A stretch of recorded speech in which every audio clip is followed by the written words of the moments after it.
baby. Pseudo killers, what up? What up? What up? Check.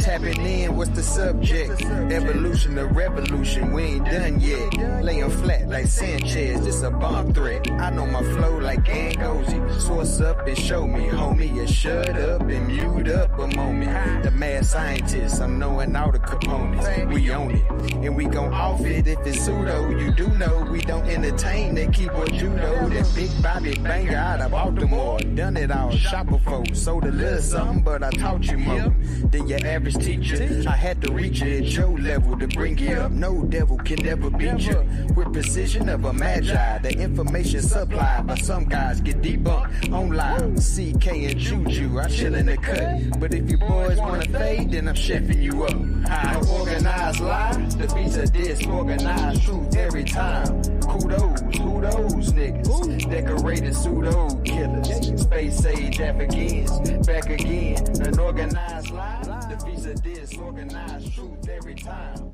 Yo. What's going on, man? What's going on with the people out there in the world, man? Welcome to another episode of the Brain Conversation. You know what I mean? We about to get it in one more time, man. We talking about brain network, you know what I'm saying? You know, how your brain functions, the neural network, how everything travels from here to there, and just the connections is a whole lot, man. But we're gonna start off like this, man. What's going on with your Juju, man? Peace to the panel, peace to the chat. You know, Lady Killer in the building. Y'all already know what it is. Ready to get it in. Yes, indeed. What's up, Mark Chilembwe? And I'm saying that right, Mark? How you pronounce that, yo? Yeah, you said it close enough, man. It's all right. Peace to the chat, man. Peace to the panel, man. I'm hoping this show go off great, man. I think it's going to be some beautiful information, exciting. You know what I'm saying? I'm glad to be able to participate. You know, we'll see what happens, but I hope the chat and the audience and those watching it enjoy it. You know, engage, ask questions, feel free, and we take it from there. You know. True indeed. Man, Mr. Brass, what's going on with you, bro? Everything is good. Great Sunday. I want to just take a quick second to congratulate once again, because they both here, so I get to say it in person, the two newest pseudo killers. Oh, yeah. DQ and Marcus. I just want to say that that's super dope, man. That's an amazing accomplishment. You know what I mean? I know what that means to the both of y'all. I know y'all been working hard, so I'm just honored to even be on the panel with the two newest pseudo killers. So congratulations. Oh, most definitely, man. How could I forget, yo? So, you know, note to everybody, man, DQ, you know what I'm saying, and Marcus, man, from they, you know, the quality of work and dedication, man, they done put down for us, man. Like, since we known them, you know what I mean, we thought it was only right to, man, make them part of the team, man. So, you know, congratulations to those guys, man. Glad to have you. Know we gonna do some things in the future, man. Shit. Next up, DQ, man. What's happening with you, man? Pseudo Killer Official. Man, I'm good, man. Appreciate the family, appreciate y'all, man. Especially you, Brass, for the kind words. Appreciate that. Yeah, man, we here. Trying to teach a little something about the brain. You know, take it step by step. And put some new information and material in these people's minds, man. But I'm here, baby. Much love to everybody. PK Official, baby. We in here. True indeed. Mr. West in the building. I don't know if I saw you was on, your camera was on early. I don't know if you're still there. What's going on, Mr. West, aka the God Killer? Man, here watching football, man. You know, we go ahead and finishing them off, putting 30 on their heads. You know how they doing it, man. Yes, sir. I mean, I ain't watching no games today, man. I don't know what's going on today, man. I wouldn't have watched no games neither if I was a Commanders fan. I think we played. I don't know, but anyway, yeah, enough of that. Hey, Sosa, what's going on, man? What's happening with you? Oh, damn. Yeah. Peace, man. Everything good, man. Peace of the family, peace of the chat, man. And shit, you know what we're here to do, man. Share what we know, learn what we don't know, man, and bang on pseudos as usual, man. Welcome everybody to the Pseudo Killers. True indeed. So, think we wanted to start off with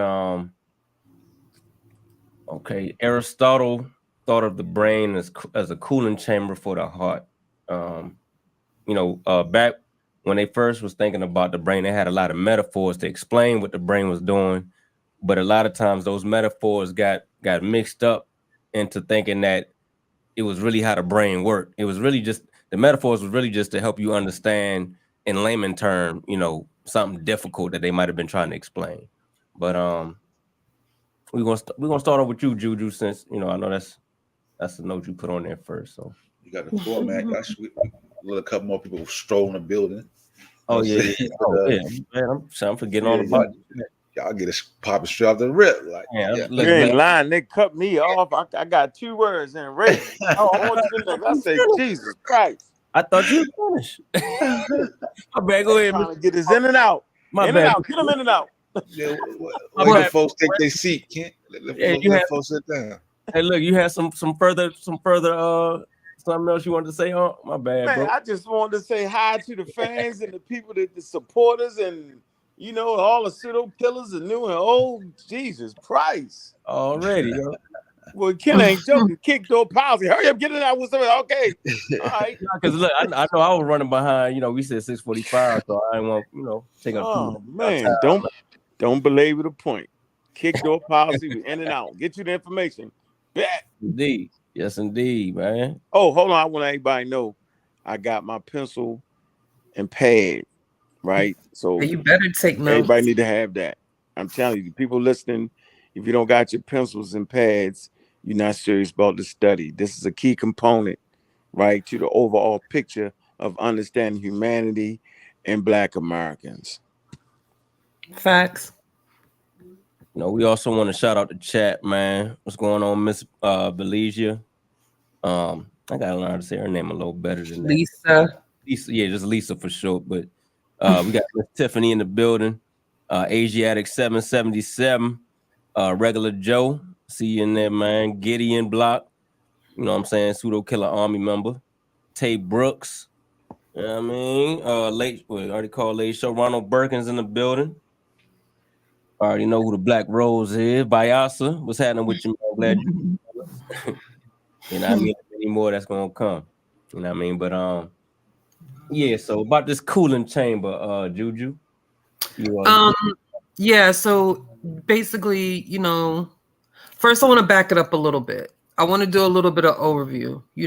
Because this is the 3rd installment of this conversation. So for those who have been with us since day 1, show 1. The first part of the conversation is your brain is not for thinking. So I hope you all have retained some information off of it, because in that conversation we talk about, your brain is actually like this central unit that runs all these systems. Thinking and all those other things are basically byproducts, which we have mastered very well. But essentially, in the evolutionary scheme of things, your brain was not developed for thinking. And then we moved on to the second part of it, and we talked about some scientific theories that have since then been overturned. I think that's important to point out, because this shows you how science, along with the innovation of technology, can become self-correcting. And it will oftentimes correct itself. So as we gain new technology, and through new technology, as we gain new and updated information, what we previously thought may be proven correctly or may be proven incorrectly. And if it's proven incorrectly, then it's no longer used. It's overturned. They get rid of it. There's no baggage when it comes to science. And I think that's the great part about it. So yeah, we talked about the triune brain. The triune brain was the overturned scientific theory concerning the functioning of the brain. It was like this 3-part brain system that they had. Like, you have your logical side, you got your instinctual side, and then you have your emotions. Did I get that right? I think, yeah. So, and if I didn't, y'all correct me later. But we talked about what it actually was versus what it wasn't. And we know that it is no longer, like these 3 separate parts, like those certain certain capabilities that they thought happened in separate sections of the brain don't even happen there. And I think that is the part that leads into the whole point, Plato talking about the inner beast. And now we are talking about Aristotle, where he says the brain is somewhat of this, like, what he said, a cooling system for the body. Or let me read the note again. I don't want to get it wrong. Yeah, he thought the brain is as a cooling chamber for the heart.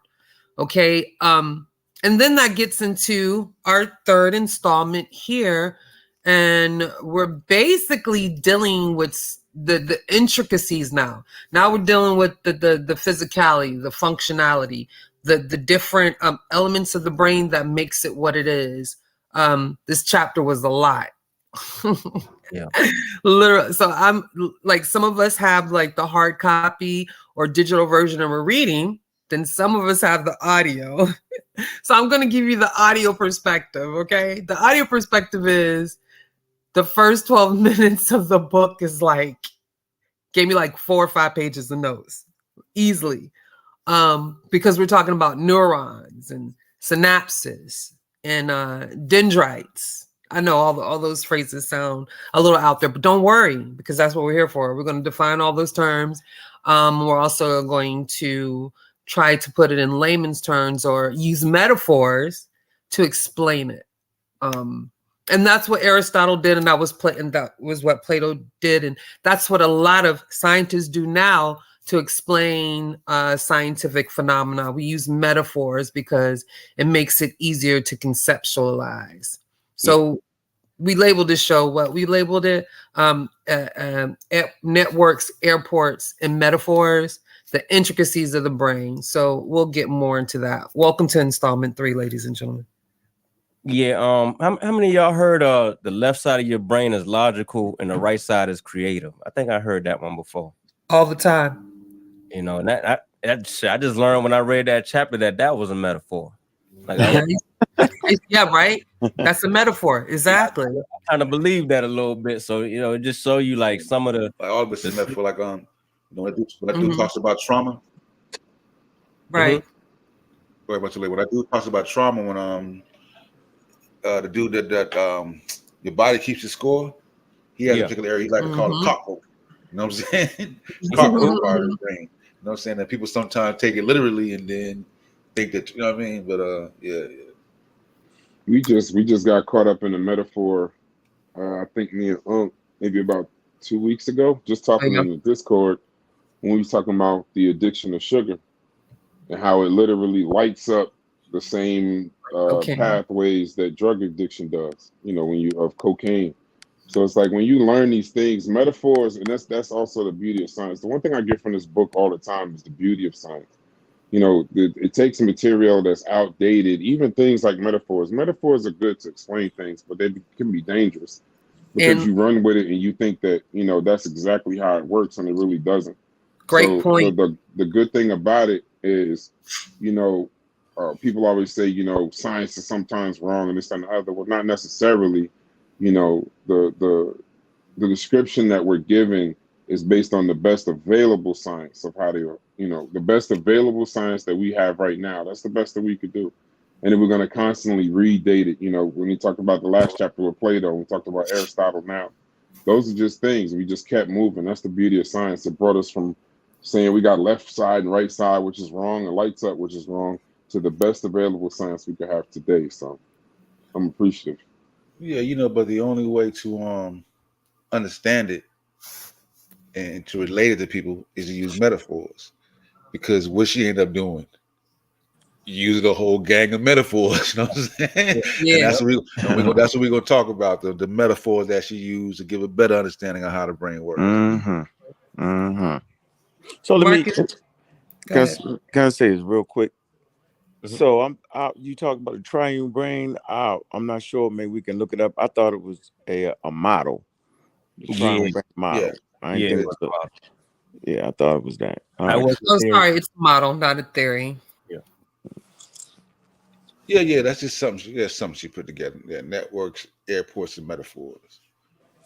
But she said, literally, she was saying, our scientific evidence like that network system is not a metaphor. Right. Right. So that is to the best of our knowledge how the brain functions. Yeah, I was actually trying to find that page just now. Like you say, the like when she described the brain's network as an airport.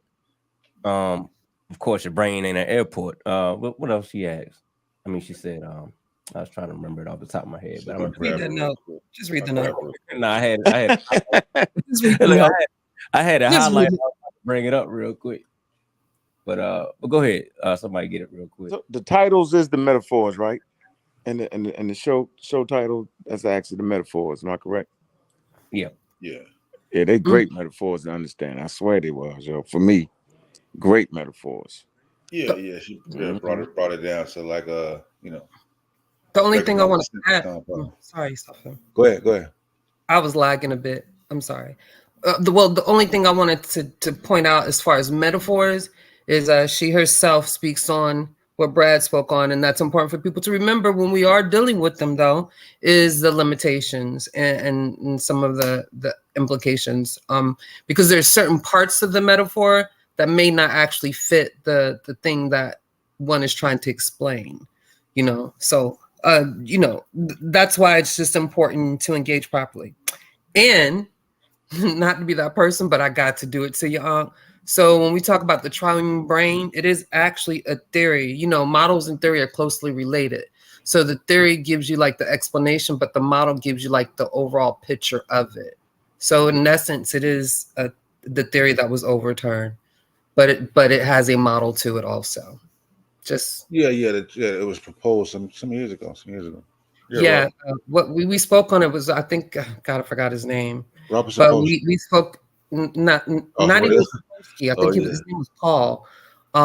Back in the I want to say 30s is when the triune brain came up, and then in the 70s, Carl Sagan is the one that brought it forth to the public, and it became it kind of blew up. And till this day, like they say, you still have places where they try to utilize that particular, description of the brain. It's inaccurate, but I guess because these Plato mentioned it holds weight. You get what I'm saying? Because like those Greek philosophers or whatnot, they always hold some type of standard or weight, in academia. So yeah, the doctor's name was Paul McLean. He tried to Paul. Thank you. Yeah, he dissected brains and he weighed the pieces, and he said that based on that theory of evolution, that the lizard brain evolved first, then the mammalian brain, and then the frontal cortex, and that came from Plato's idea of the war of the brain, and so that's why that happened. But when Sagan put his book out, that had already been called into question, but it reached the population, and it became popular, and so you'll still see it at times being referenced. But the neuroscience already know that the brain didn't evolve in that specific pattern. That's not how it worked. So that's the crust of our last show. Yeah, right. So no reptilian brain, yo. No. Are y'all serious? Yeah. The whole conscious community is based off the reptilian brain. Oh yeah, but the conscious community pseudo. They're wrong. Double hockey stick. Right. Sorry to break it down. Well, that's what I mean. That's what I mean by metaphors is dangerous. Because when you just say things and it just sounds good and it just matches it, that's not necessarily how it works. And then you got people that are used to low-level conversation that are just run with, you know what? Lizard brain sounds intelligent, so I'm gonna just start saying it all over the place when in actuality that's not the case. Right. Remember how they say they know we don't have a lizard brain is because the lizards, they evolved on a separate path than we did. Like we have a common ancestor, but the lizard became over here, we was over here, and everything from the lizard went that way, and we went our own direct. You know what I'm saying? So we didn't come from the lizard. Like we didn't come from the same path as the lizard. So we didn't have a lizard brain. So the lizard brain was actually a metaphor, right? No, it wasn't. The the idea that that our brains evolved the same as ancient lizard was what they actually thought at a particular point. And then good questions, Bobby.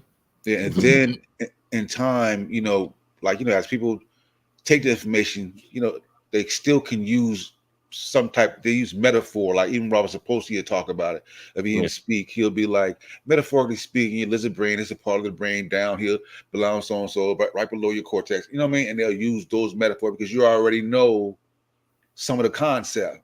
So even, you know what I'm saying? So even though it's false, the idea of actually how it works, but since you know the actual parts by lizard, and like I said, some other guy use a cockroach, and it's easy to know where it is, and then they can teach you based on the model and just let you know that the actual, and then let you know how exactly it works. And just you know what I mean. So that's how they do it. All right, thanks a lot, man. Sure. So this one excerpt from the book. I start right here in the blue. He says, if real brains don't work like any of these metaphors suggest they do, and the triune brain is a myth, then what kind of brain do we actually have that makes us the kind of animal that we are? What kind of brain gives us our ability to cooperate, our capacity for language, and our talent to guess what other people are thinking or feeling? What kind of brain is necessary to create a human mind? And he said, the answer to these questions begin with an important insight. Your brain is a network, a collection of parts that are connected to function as a single unit. Yes, it's a hell of a network too. Boo. Yes, indeed. You should read note 3. Add that to it, so we can get into it real quick. Yeah, I think that when she describes it like when you get to when y'all get to the airport analogy, it kind of at first it's kind of like, what the hell? You know what I'm saying? But then when it all comes together, the airport, like she knows she's talking about places, Negro don't even go to. Like if you travel to the London, I'm like, hold on, I'm like, what? And then she started breaking it down, ticket sales and agencies, and what I mean? The airport. Like when I went back, because I remember my aunt called me a couple of weeks ago. He was like, "Yo, you see that airport part?" I was like, "Damn, I forgot about that, John." It was about a month or two ago when I read it. But when I went back over it, I was like, "Yo, this John made so much sense." Like when she talked about the hub and all that. I'm gonna read your note real quick, Juju, and then we're gonna get into that. Right. In our source material, the author uses the metaphor of the brain as a global air travel system. The author also discusses the implications of using metaphors to describe different scientific phenomena and the limitations that they pose. Keep going. The airport metaphor is used to describe these neuron connections. You want me to keep going with that, or if you want to? Because we're getting into it right now. You feel me? Like, if you want to, or we can expound. But let's expound on the airport part. I think that's really important. Marcus, you want to go first? Yeah, that the I think we all have experiences with either the airport or at least are aware of how they function. So I think as a metaphor, or at least a way to engage in the conversation to describe some functionality of the brain, I think she used this metaphor really well. When we get more into it, when we put the whole picture together about it, I think people will recognize, say, wow, okay, I can see that functionality of it, right? So I've been, waiting in line at the airport, so I understand completely what's going on. So yeah, I'm feeling that part right there. I think once we get into it, it's going to definitely be something big stuff going on. So basically, she said you have 128 billion neurons. Yes. Connected as a single and massive and flexible structure, right? So these, when you think about these neurons, the messages that travel to and fro, right? The way airports work, you have your local airports and you have your international airports. You have say like you get a flight to Africa, you might take from here to like New York or something like that, and then from New York all the way out to Africa or something like that. How she Something explained like it? that. Well, Yeah, it's like We get the point. Don't even think yeah, about it. yeah, Yeah, yeah. because Yeah. even if you wanted yeah, to but we go, gotta even if paint the even if picture for the audience. Sorry. even if you wanted to paint a different picture that maybe people understand even better, the internet is a network of connected devices. An anthill is a network of underground locations. Your social network on like Instagram, Facebook, anything like that, it's a Right. collection of connected people. So your brain, in turn, if you look at your brain like the internet, and you look at and it's a network of connected devices, then your brain, in turn, those neurons are connected as one single massive flexible structure. So you got to look at it as so a brain network is not a metaphor. I don't want to confuse that. That's the description that comes. It's just a description. It just Mhm. comes with the best science that we have for how we see the brain working now. But if you just look at it as one thing with a bunch of connections, the airport theory for me, or the airport metaphor works for me, not in so much how an airport works, but in how an airport fails. I mean, Yeah. I've been in the airport. Matter of fact, this summer, trying to get back to New Jersey, and the airport failed, and you're in line. You don't know why it is. You don't know what it is. They're saying the weather. I'm talking to the people at home. They're saying the weather's fine, but then come to find out, it was literally a failure of information failure at the hub. And then in that particular hub, we couldn't get any planes or flights into New Jersey or New York because they couldn't get the planes off the ground because that one hub failed. And then once one plane gets missed and another thing gets missed. So I kind of use the metaphor more in how airports fail versus how they work. Right. You're gonna have to save that for a little later in the show because we definitely are gonna talk about that. And that's an excellent point to have been made. Yeah. So look, I wasn't even gonna try to do it the way she did it. I'm gonna let it With the air travel system. Yeah, because she go through I'm saying she go through a Yeah. lot of you know what I mean, like like transfer to here for there. Like I Yeah. think the best way to summarize what she was saying to that is kind of like, when you're in the airport and if you stand at the top and you look down and you see the person working that baggage claim and the person doing the ticket sales, and everybody is working. It's just everybody's working for the airport. And picture 128 people, like the airport got 128 billion workers. They all they all working toward the same for the same functionality. You know what I'm saying? To keep the airport moving. That's the best way I can summarize it. Yeah. So she said the air travel system is a network of about 17,000 airports around the world, whereas your brain carries electrical and chemical signals. This network carries passengers, and if we're lucky, our luggage. Each airport runs direct flights to some other airports, but not to every other airport. If every airport sent flights to every other air traffic, would increase by billions more flights per year, and the whole system would run out of fuel and pallets and runways ultimately collapse. Instead, some airports take the burden off the rest by serving as hubs. There's no direct flight from Lincoln, Nebraska to Rome, Italy. Rome, Italy. So you first fly from Lincoln to a hub like Newark International Airport in New Jersey. Then hop on a second longer distance flight from the hub to Rome. You might even take 3 flights and pass through 2 hubs on your journey. And then so the way she compared it, she said your brain network is organized in much the same way. Its neurons are grouped into clusters that are like airports. Or let me put that picture back up there so I can kind of visualize this. Yeah, because basically what she's saying in Shell 2 is like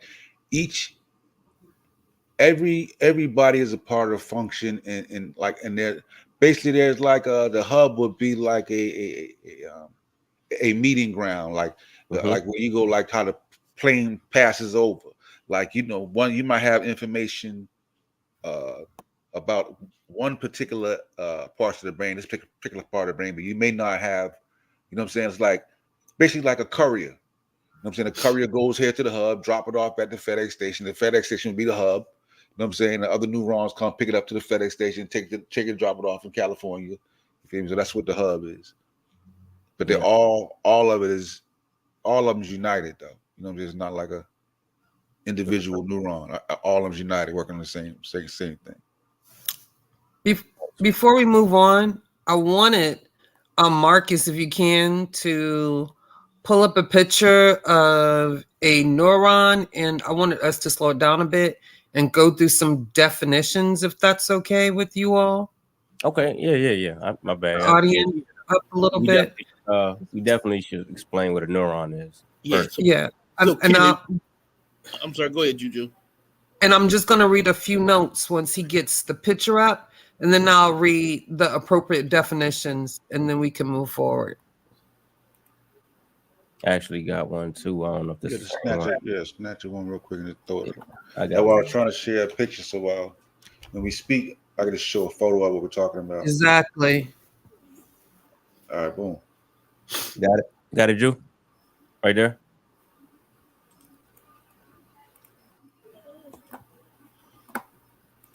Okay, so I'm going to read a few notes, and then I'll go into a definition or two or three. So bear with me, or, take your notebook and your pen out, and you can take notes with me. So a neuron looks like a tree, which is a metaphor.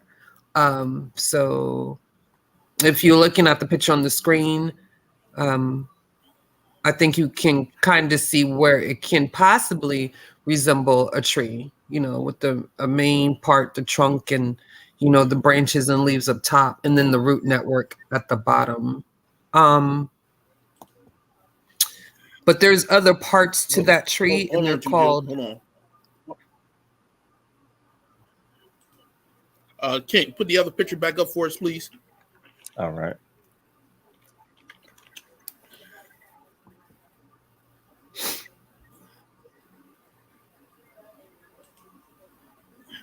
Okay, thank you, Juju. Go ahead. So there are other parts of the quote-unquote tree or the neuron, and we'll get into that a little later. So just hold tight, but follow me. I'm going to reiterate some points too, then we'll get into definitions, because I want to make sure that everyone is caught up and that you have, a grounding on the information, that you're conceptualizing it the way it needs to be. We don't want to rush it. We already know that we might not get through this full chapter, and the time they have allocated, we might get through a portion, because the information is that. But again, like it was said before, the brain has approximately 128 billion neurons. That's approximately, give or take. And I did leave some source material in the description. If you want to click those links, there's one particular link that is 7.5 lessons itself, and it goes through the source material and the notes and some of the more specific explanations, and then other sources on top of that. Okay, so it's pretty awesome. The brain can yield over 5 trillion neuron-to-neuron connections. Some important definitions that you all need to be familiar with, and further understanding this conversation, is synapses, axons, and dendrites. These are all part of the wiring system of the brain. And then we get into how neurons are grouped in clusters like airports, operating locally, but most connections in and out of the clusters are operating internationally, but most brains and most connections in and out of the cluster are local. So we'll get into that and talking about, them being part of like this kind of international system in your brain, but having these main spots or hubs that connect those kind of international flights. And then you have these quote unquote airports, you know what I'm saying, that only deal with like localized areas in your brain. So the definition of neuron is also called a nerve cell, are the fundamental units of the brain and nervous system. The cells responsible for receiving sensory input from the external world, for sending motor commands to our muscles, and for transforming and relaying the electrical signals of every step in between. That's a neuron or nerve cell. Axons, also called the nerve fiber, which if you listen to the description, you will figure out very clearly what part of it is the portion of the neuron that carries nerve impulses away from the cell.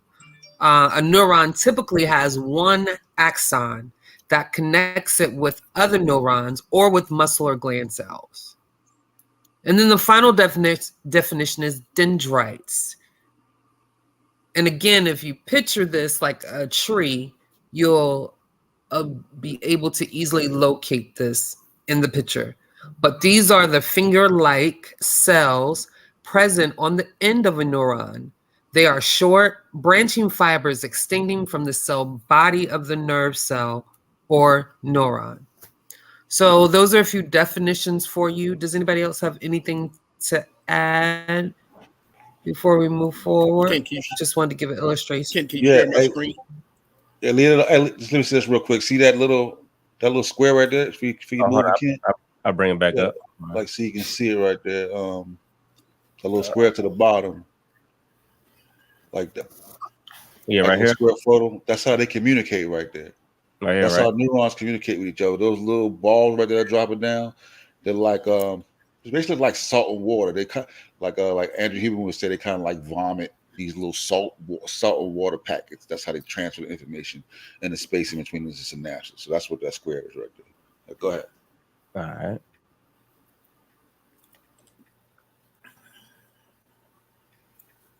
Marcus, did you have? You had something for that, Mark?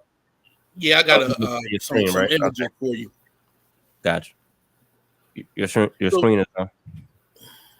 Okay, so this is actually they use fluorescence to actually highlight neurons inside the brain using chemicals.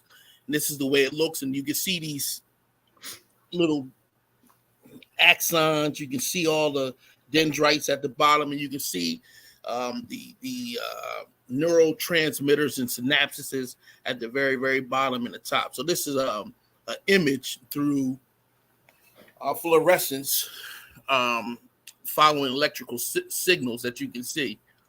I got another image that I'm gonna show that shows a more complete network, so we can see what that looks like.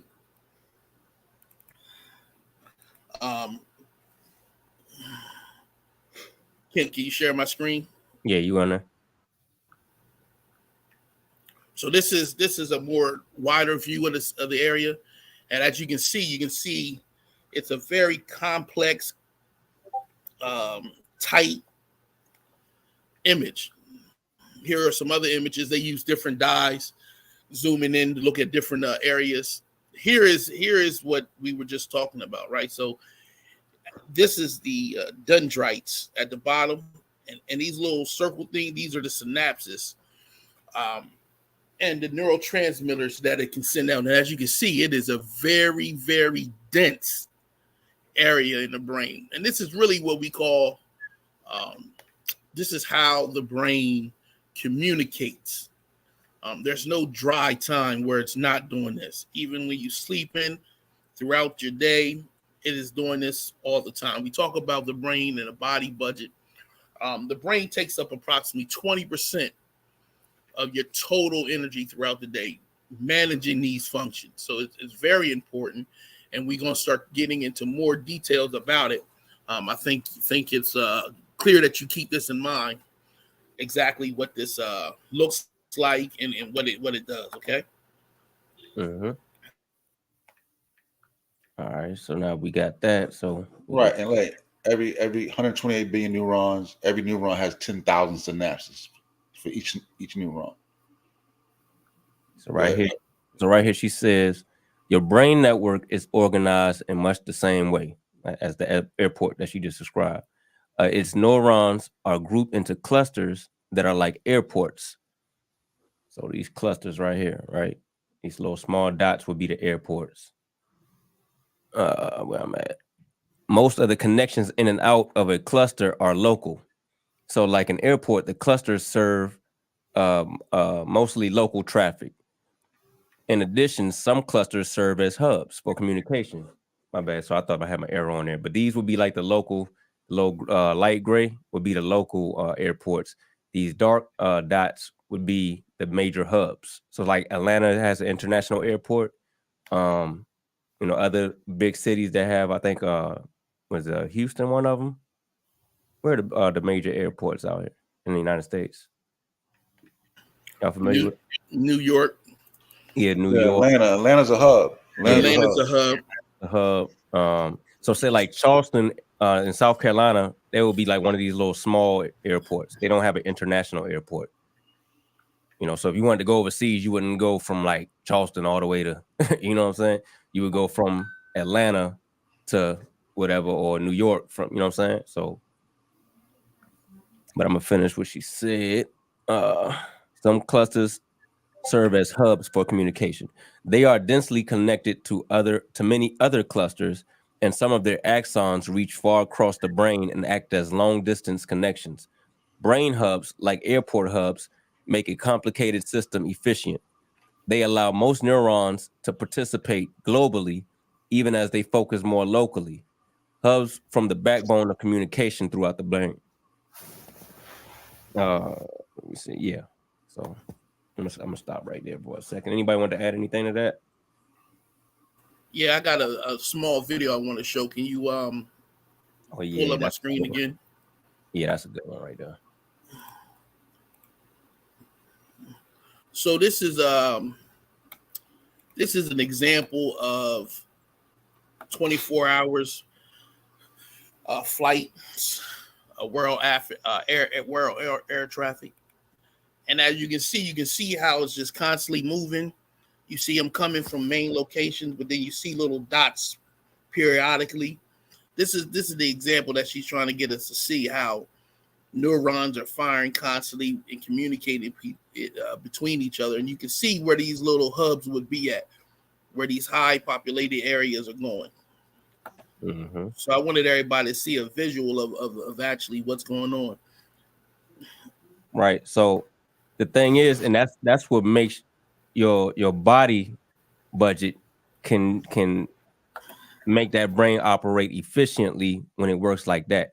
But if all the neurons could connect to all the other neurons, like every neuron had a connection to all the other neurons, you would deplete your energy. I think Brass was mentioning early before we went live, like you would deplete your body budget. So when the brain works like this, is more efficient for your energy and your body. Well, we can move along. Yeah, and she also spoke about and how when you encounter problems with your brain, like because you have an incident at the hub. Like I think we was talking about. I don't know if we're gonna get into dopamine today, right? Are we getting into dopamine It's today? a lot. Let's do it. Okay, so let's not. You know what I mean? When I was about to bring I'm just saying briefly, like this. No, we can't skip. We gotta go slow. We gotta walk it slow. It's a lot. No, I was trying to find a way to explain, because she was in that part. She talks about the importance of the hub and what happens if the hub is affected. Right. Want me to read? That's the no. Go ahead. Go ahead. You can go ahead. I was trying to find a way to say it without getting into the whole. No, that was actually the next. That was actually go ahead. Coming up next. So she says how hubs are super critical infrastructure, right? That back down to the yellow, to the highlighted part. Hub damage is associated with depression, schizophrenia, dyslexia, chronic pain, dementia, Parkinson's disease, and other disorders. Hubs are points of vulnerability because they are points of efficiency. They make it possible to run a human brain and a human body without depleting the body budget. So if one of these hubs go down, it could cause these type of disorders with your brain. Right. And some of those can be like permanent. So we're talking about Parkinson's disease. I'm saying that because connections ain't. Yeah. Right. Right. Like if Atlanta Airport went down, I think that shit. Oh man, it happened during the pandemic when Atlanta Airport was down. Man, like it ain't nothing moving. Man, let New York go down, yo. Yeah, you can't get too. Yeah, you're stuck. You know what I mean? It's like, so imagine if that was permanent. You know what I'm saying? So yeah, that's what Parkinson's and dementia and such is like. Indeed. Any particular base you want to add to, Juju? No, it's fine. Yeah. All right, let's see what you got. So I think all of us remember I pulled up an article from during a COVID where Omicron came in, and all the problems that they had with the airports at that time. Over 600 flights on Friday and Saturday. They were just shutting down. And we can remember that panic. This was back in 2021 when staff was out because of COVID virus and how that affected, the United States as a whole.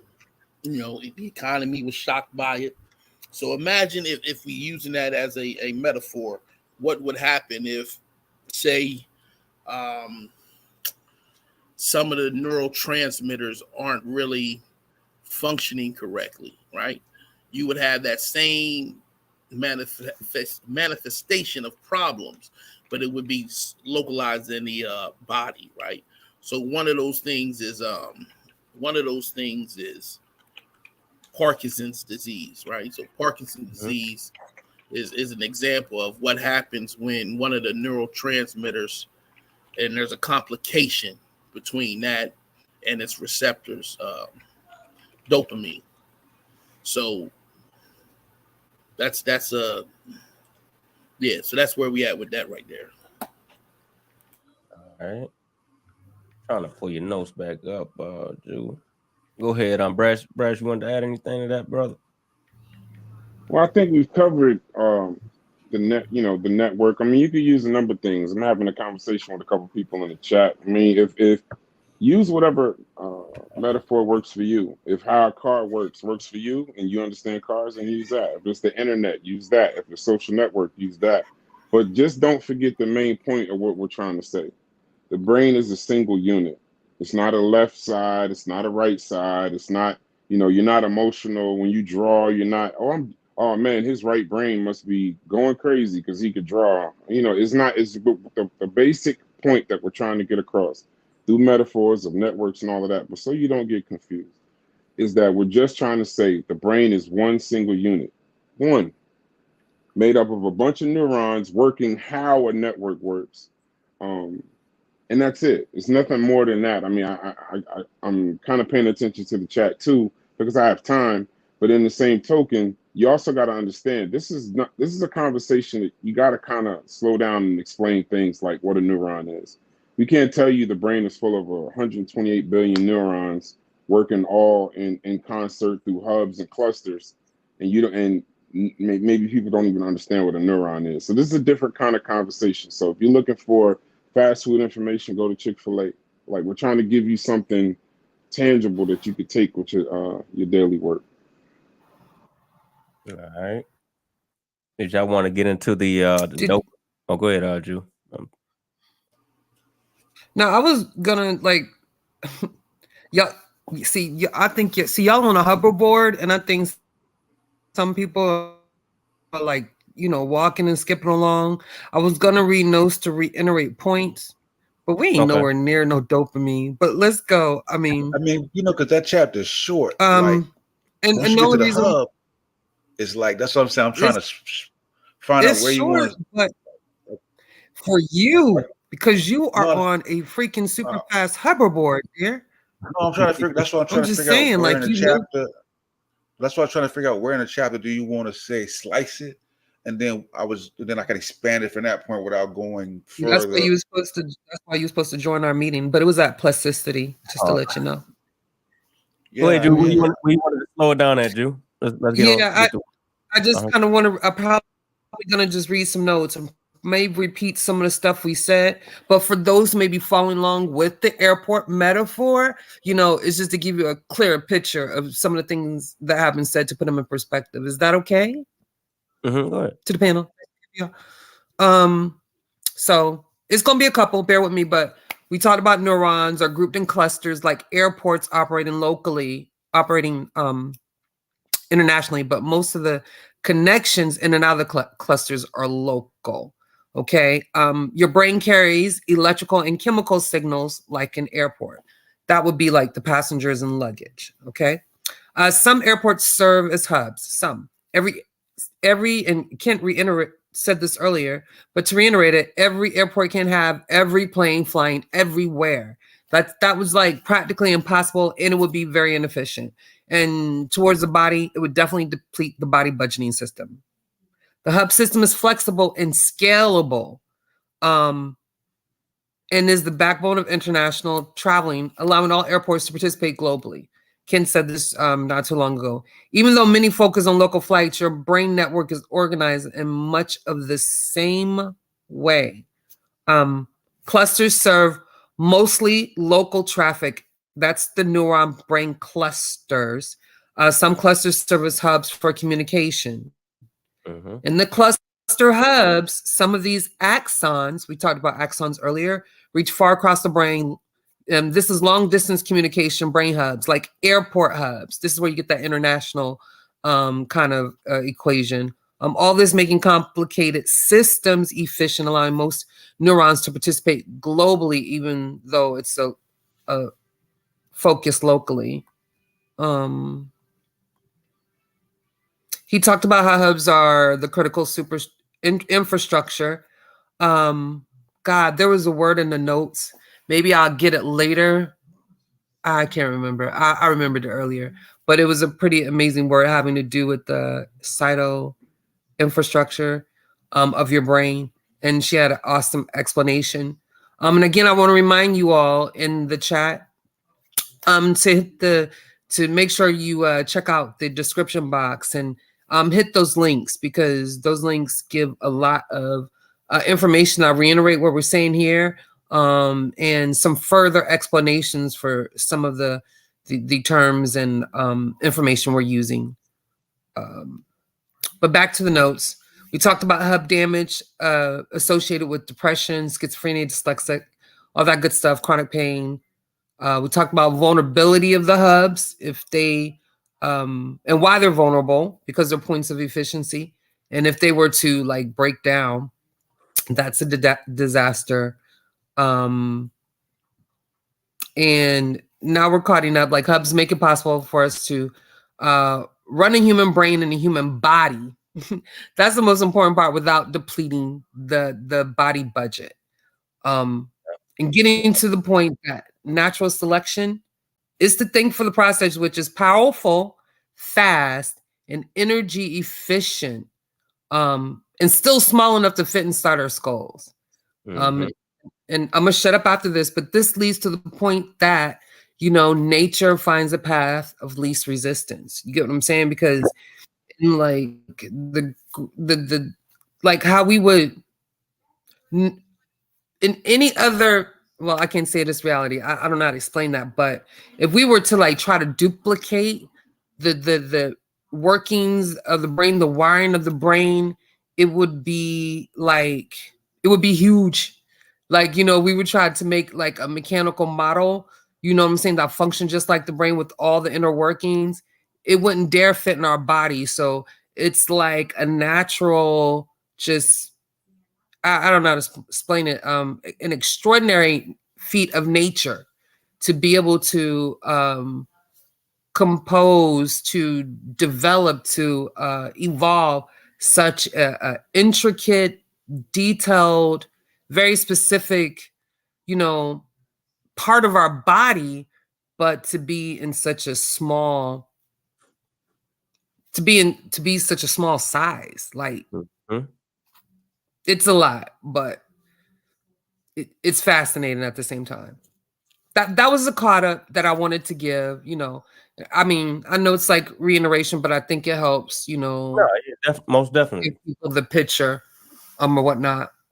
Yeah, because I mean, you know, even we're learning as we read the book, you know. Definitely so it's are. like, we definitely not the experts. If we fumble the ball, let us know in the comments. We're gonna correct it at the next show. You know what I'm saying? But yeah, trying to stay on course with, you know, the correct information, and we walking right along with you. You know what I'm saying?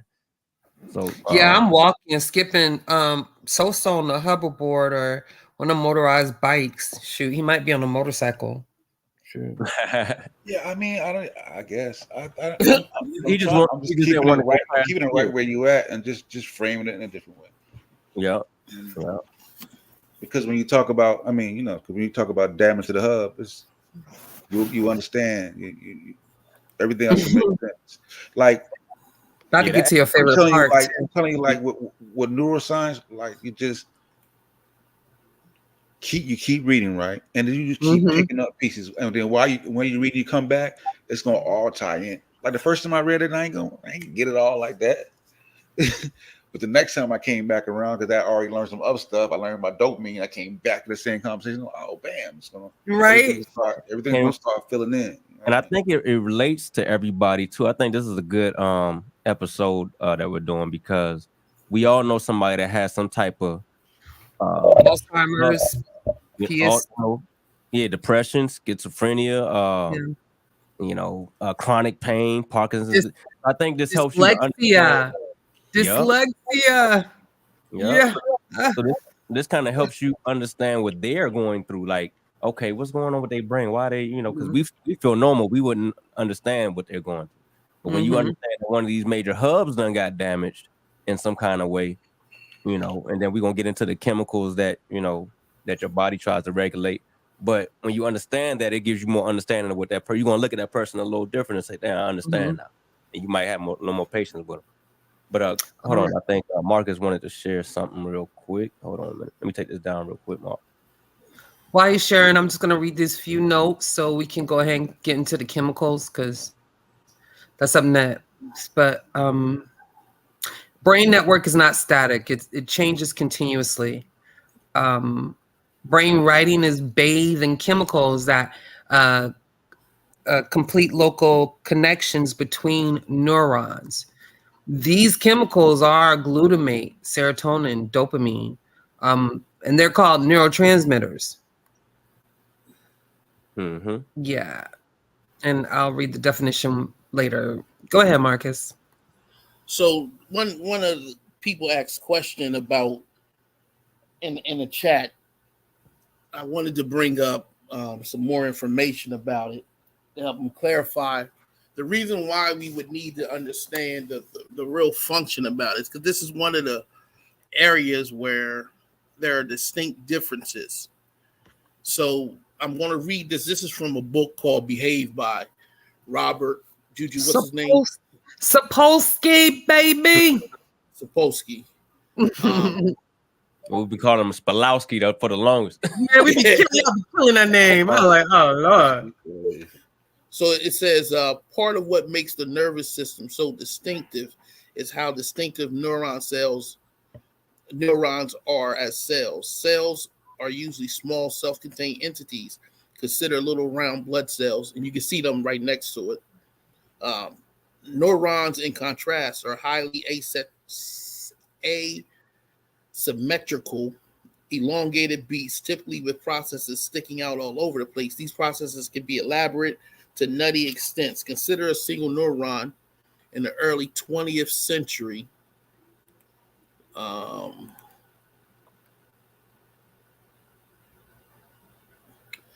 Early 20th century by one of the gods in the fields, Santiago Ramon Cagel. It's like branches of a manic tree, expanding jargon. This is highly aberrized neuron. Many neurons are also outlandishly large. A zillion red blood cells fit in the proverbial period at the end of a sentence. In contrast, there are single neurons. Scroll up, Mark. My bad. I didn't mean to cut you off. Oh, there you go. Yeah. In contrast, there are single neurons in the spinal cord that send out projection cables many feet long. There are spinal cord neurons in blue whales that are half the length of a basketball court. So these are huge part of a human anatomy, and not just human anatomy. It's a huge part of the whole central nervous system. So it's very important that we get a good grasp on it, because after this, you're going to see what happens when not only when they're damaged, but what they do that makes humans unique. So that's why we need to clarify that. So somebody asked in the chat, what was the need for us to learn? Now I explain why. I mean, I want to respond to that. Just just where everybody can hear me, because I did respond in the chat also. So here it is. Like, the petty side of me be like, why wouldn't you want to know? Like, that's kind of a weird question, but then I get it. Like, I guess they're asking, like, what's the immediate importance or relevance? Well, here's the importance of relevance. Like Kent said, and we've kind of been saying a little bit, but we're going to put in plain words. It's to explain, the function and the process of the brain. So if you're dealing with someone who may have, is PTSD included, depression, Alzheimer's.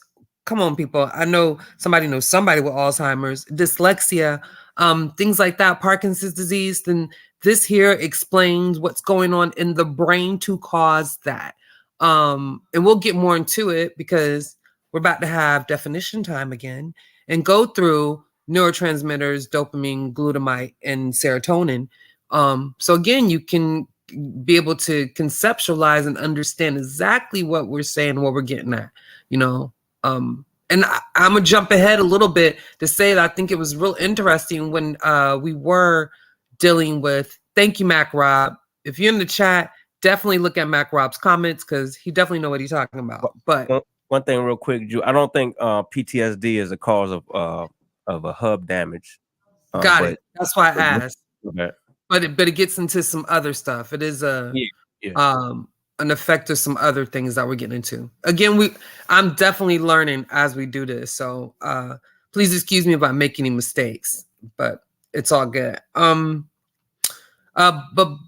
darn, I lost my point. But I'm just saying, like, we're discussing this so you could just understand the process of the brain when, maybe it'll give you a little bit more compassion for people going through that.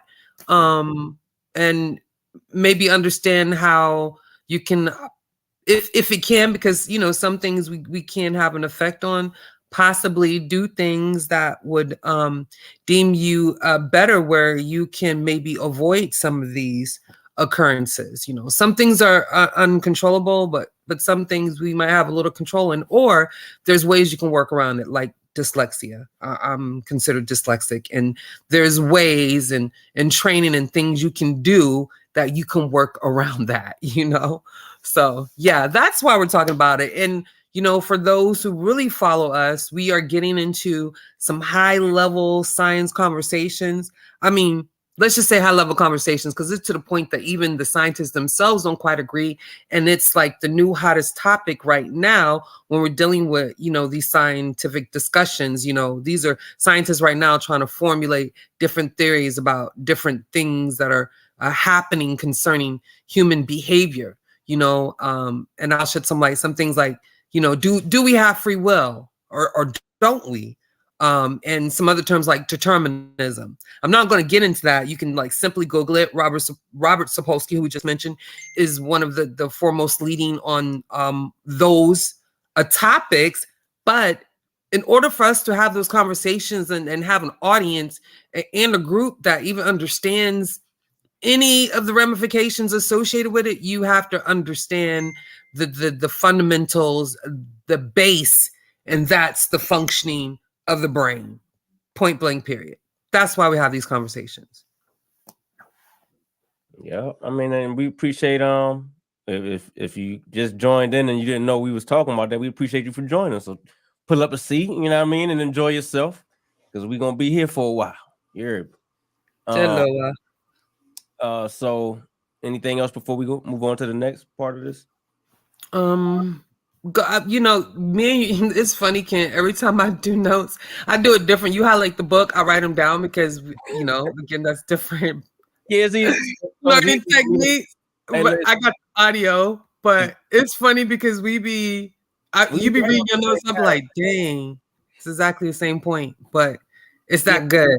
It's easier for me to do it like this because I know exactly what it. Sometimes if you write it down, you might misspell something. You might, you might scribble it the way you want to understand it because you're writing it so fast. So I just like to, get it straight from the book and got it.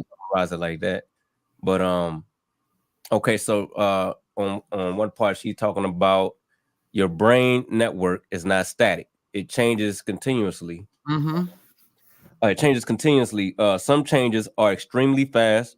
Your brain wiring based on chemicals that complete the local connections between neurons. Yeah. So these chemicals in the yellow highlighted part under the blue, these chemicals such as glutamate, serotonin, and dopamine are called neurotransmitters, and they make it easier or harder for signals to pass across synapses. They're like the airport staff, ticket agents, security screeners, ground crew, who can speed up or slow down the flow of passengers within an airport, and without whom we can't travel at all. Because if you don't have nobody working at the airport, how you ain't gonna get on the plane? We're the pilot. You know what I'm saying? We're the people that's gonna help you get through the TSA and all that. These network changes happen instantaneously and continually, even as your physical brain structure seems unchanged. So your brain ain't gonna change, but the things that you're learning, like you might learn how to play the piano. My son learning how to play the piano right now. Right now, his brain is changing, right? But not the physical part, but those connections in his network, in his brain network. Anybody want to add anything to that before I move on? Oh, y'all want to dive into that part? Definition time. Okay, yeah. Let's get it. I wanted other people to have at it before I go to the definitions of glutamate, serotonin and dopamine. That is. Okay, let's do that. Yeah, Marcus, did you want to say something, Sosa? No, go ahead. Now I'm gonna wait till after, as soon as you get through these, then we gonna go into it. Yeah, so let's define these terms. You're right, because we have been kind of speeding through it. You want me to share my screen on which one you wanted to deal with first? Glutamate? If you want to share your screen, go ahead. I mean, I'm gonna read it from my screen, but you can go ahead and share it so people can see it. Hopefully, I spell corrected everything. I was gonna go to the Wikipedia definition, just a straight definition. Well, I didn't necessarily get the definition off of Wikipedia. I got them off of Science Network's, a neuroscience page or whatnot. So it might not read exactly the same. That's what I'm saying. You could share the notes, but we'll get into it. And they might not be worded exactly the same definition per definition, but it's they're the same, and they're probably going to give you the same ideal. It's not going to be much different. But I'm gonna let you share yours, Drew, because you got it. Okay. Yeah. Just a moment, ladies and gentlemen. And while I am presenting my screen to the audience, this would be a good time if you have put it away to grab your pen and paper, because it's note time. Yes, indeed. Shout out to you. Let's make sure y'all hit that Marcus, like. Did you give a link to the actual hardcover book? Or?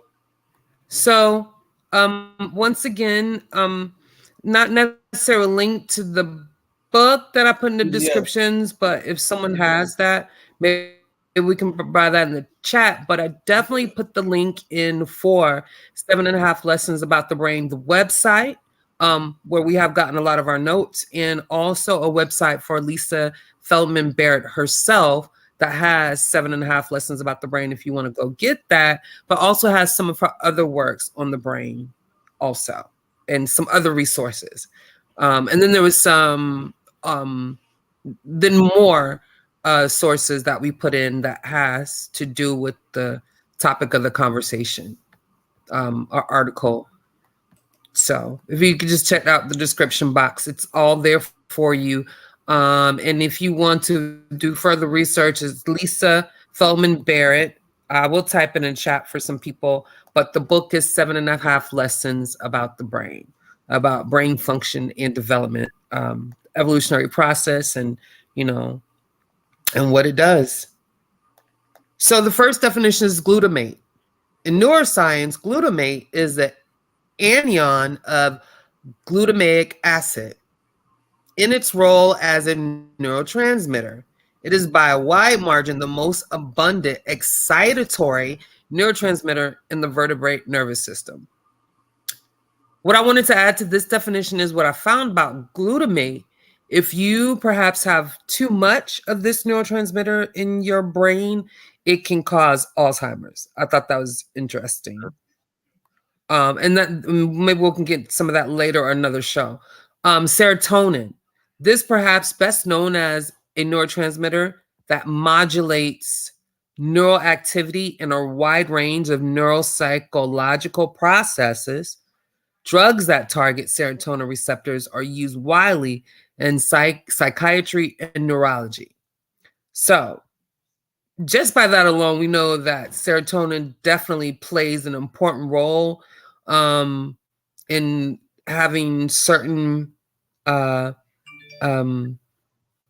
call it psychotropic medications, but having certain, I guess, I'll just say like psychiatric issues or whatnot, depending on unless you're getting too much serotonin or not enough or whatnot, because there's always that point where you can get too much of something, and then there's that point where you're not getting enough of it. It'll have a different adverse effects on you.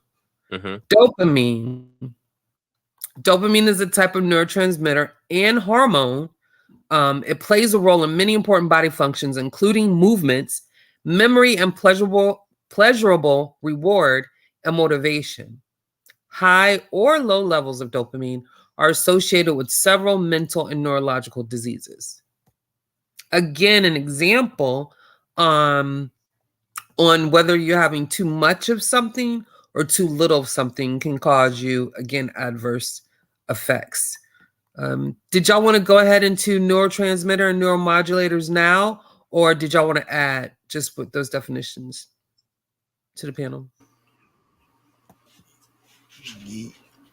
I'm saying at some point we're gonna have to put a period on it. You know what I'm saying? Because now you know what I'm saying, because you're into the dopamine, serotonin. Yeah, it's and we at 8:22. It's gonna bleed stuff we're not gonna be able to cover. Okay, so no. We already knew that. Yeah. So matter of fact, so we'll do this, right? Because we already said we were gonna make more than one show on this right. Particular part. We can end it with this this last part right here. Well, let me jump in right quick, Kent. Go ahead. So I'll ask the chat a question. We have the option to do things different ways. If you are interested in learning about specific neurotransmitters and behavioralism and how they affect mental health, we can do maybe shows specifically on them. We are going to tap on at least one of them in the transition of this book. But if y'all really, put it in the chat if y'all want to learn more about, specific neurotransmitters, because it's fascinating, right? Yeah. When you can look into your behavior and see, you may have family members who struggle with bipolarism, drug addiction, gambling, any form of addiction, really, right? And we can tackle those things based on what the current science is on it. Not that we're experts, but that, we're fascinated by the whole subject. So you can either leave a message in the chat or after the show, come back and leave a message. Facts. All right, so this is what we do, man. We'll end it off right here, and we'll pick up at the same part, right? In the green, if y'all can follow me, she says, in addition, some of these chemicals, such as serotonin and dopamine, can also act on other neurotransmitters to dial up or dial down their effects. When brain chemicals act in this way, we call them neuromodulators. They are like the weather between airports. When it's clear, planes fly quickly. When it's stormy, flights are grounded or rerouted. Neuromodulators and neurotransmitters together allow your brain's single structure to take on trillions of different patterns of activity. And so we just kind of pause it right there. Make sure y'all get the likes up, man. You know what I mean? We did a commercial break. We got to start doing them commercial breaks. We got to get them commercial breaks in there, Play man. Music. Get the little likes up. Share a little show. You feel me? We getting there. We getting there. Yeah. I'm gonna shout out some more people in the chat, man. I see came in the building. Zoo 221. I think Asiatic been in here. That's our James. I think that's Airplane James in the building. Luminous P, American Dream. Glad to have you back, brother. What we got? Zane. YouTube Zane. Mac Rob. What's going on? I think I saw Chef in there earlier. What's happening with you? Yes, Chef was trolling. Rock said we should have Dawson on the panel. I don't know He's about so funny. Yeah, hey, listen, when we get to behave and that aspects of it, you know what I'm saying? It'll be more chat participatory, because you know that's really what they like. You know what I'm saying? Yeah. Let me get in the ring. Let me get in the ring with it. You know what I'm saying? So when we get to that behavior and stuff like that, then it's gonna be more chat participatory. You know, or we should after we do a show like this, a few days do later, after show. We do open it up live and talk about what we talked about, and then I agree. bring people on. You feel me? I agree. Yeah. Kyle was in there too, man. Shout out to you, bro. Hold on, I think two more. Joel in the building and criminal content, man. Always glad to have y'all in the building, man. But yeah, so yeah, man. Appreciate y'all, man. What's going on, man? You still woke with us, man? You still with us? Oh, he's still here? Yeah, he's still in there. I don't know if he said he was watching the game though. Yeah, man. So we gonna get any last words, man. Y'all wanna throw out there before we go ahead and that game been over, man. Yeah, man. Thanks for coming out, man.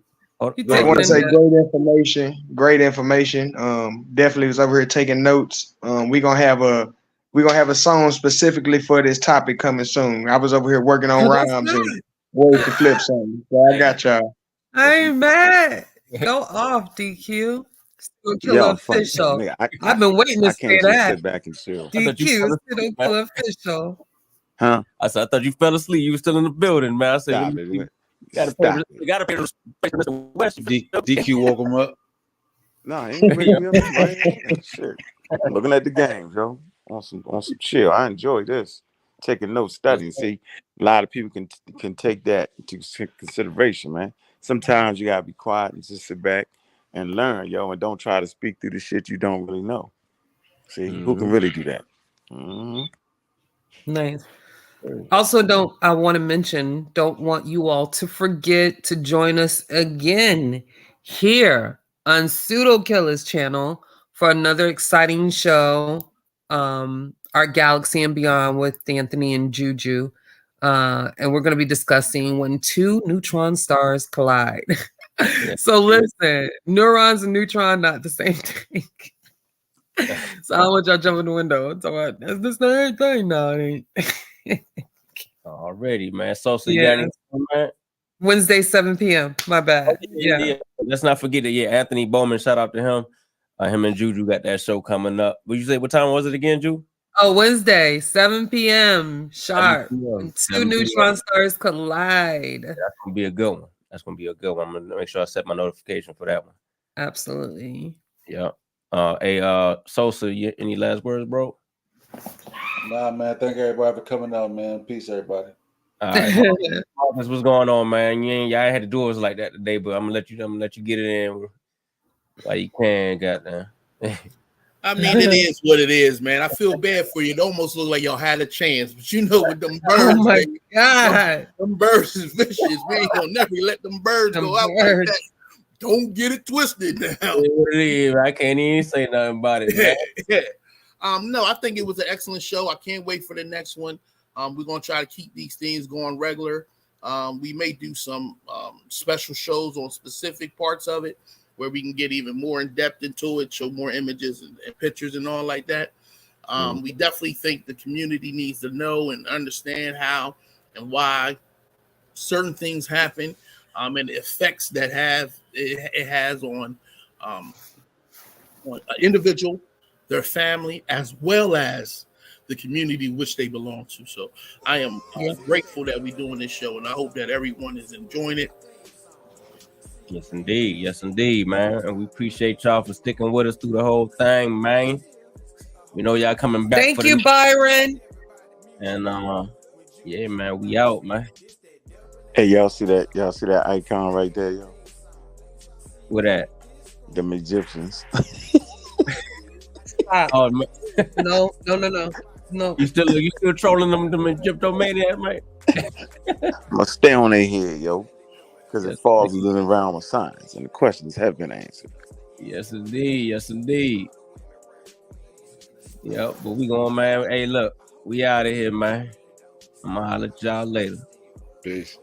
Peace. Peace. One of the best, screaming across the crowd, slander her name. You really should stop, might get you dropped. Yes, sir. Dr. my eye. One of the best, screaming across the truth, slander her name. That's the heat right there, yo.